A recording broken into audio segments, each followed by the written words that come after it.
You don't live there anymore. The room I'm talking about, with the posters, the lamp, the door you could close. Somebody else's family lives in that house now. The poster is gone. The lamp is gone. But you can describe that room right now. Every wall, every corner. What was directly above your pillow when you fell asleep. You can do that for no other room in your life. Only that one. This isn't a video about your bedroom. It's a video about the only space you've ever truly owned. The door you could close. The room where, for the first time and possibly the last, nobody was watching. You built something in there that adult life will never let you build again. We just never noticed at the time. The most important object in your teen years was a door. Not the door to your house, the door to your room. You could close it. That's the whole thing. That door, flimsy, hollow, probably with a broken handle, was the only barrier between you and the rest of the world that you controlled. Your parents could open it, technically, but by some quiet agreement they mostly didn't. They'd knock. Sometimes they'd just yell from the hallway. "Dinner, phone, are you alive in there?" But they stayed on their side. And on your side was a small, sovereign nation, about 100 square feet. Population, you. Even if you shared the room with a sibling, there was a corner that was yours, a side of the bed, a shelf, the same sovereignty in miniature. For most of us, this was the first and only time in our entire lives we got to own a space. Not rent it, not share it, not negotiate it. Own it, for free. By the simple fact that your parents had given you a small box to be a person inside of, and that box was yours, and you could close the door, and on the other side, you were the king of something, a citizen of a nation with a population of one. Everything you put in there was for an audience of one, yourself. The posters on the wall, Metallica, Nirvana, Wu-Tang, Britney, the periodic table, a flag of a country you'd never been to, a movie you hadn't even seen yet but had decided would become your favorite. They weren't for the friends who came over. Friends came over maybe once a month. The walls were yours, and you were the one looking at them every night before you fell asleep. So who were you decorating for? A future self. A version of you hadn't met yet, but were trying to summon. You weren't quite that person yet.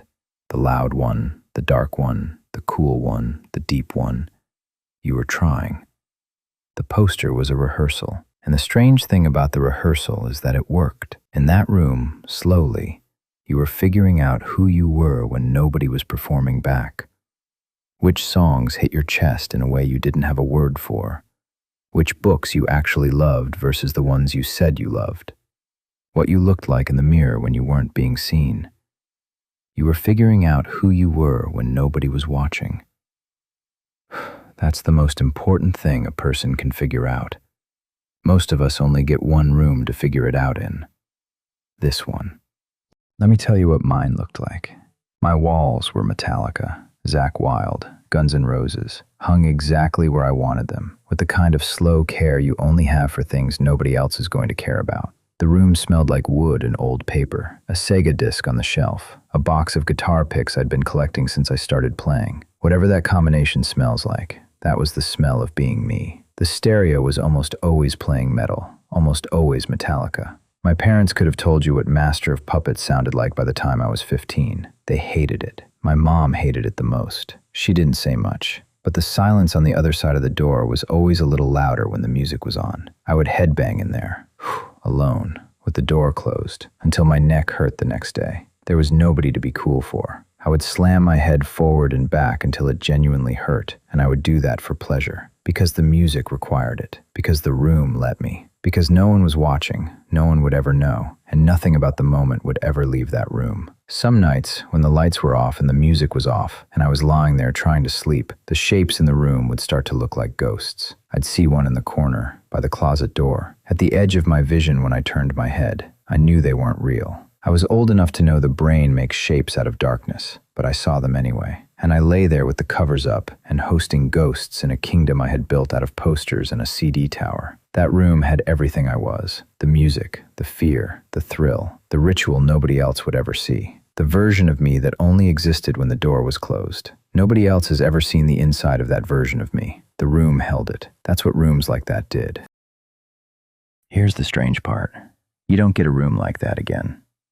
When you got older, you got roommates, then partners, then kids, or none of those.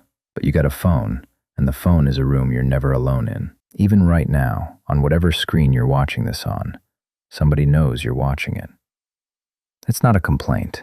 That's just what space looks like now. But for those few years between 12 and 20, you had a place where nobody could see you, where the music could be too loud, where the headbanging could leave you sore, where the ghosts could come and go, where the diary could be honest, where the mirror could be honest, and none of it left the room. That was a kind of freedom adults almost never get. Most of us got it once, for a few years, and then it was over. You don't have a room like that anymore. You will never have a room like that again. You just didn't know it was a kingdom while you lived in it.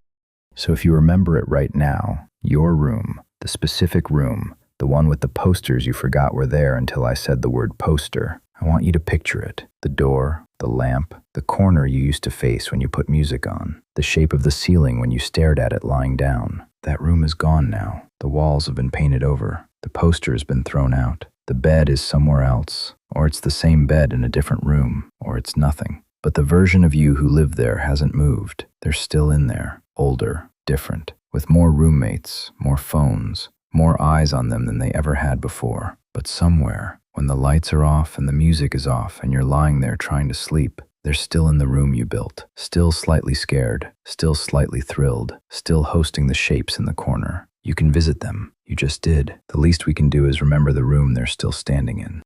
What was directly above your pillow? Not the wall opposite the bed, not the door. Directly above where your head used to be when you closed your eyes. Drop it in the comments. The more specific, the better. You weren't alone in there. You just thought you were.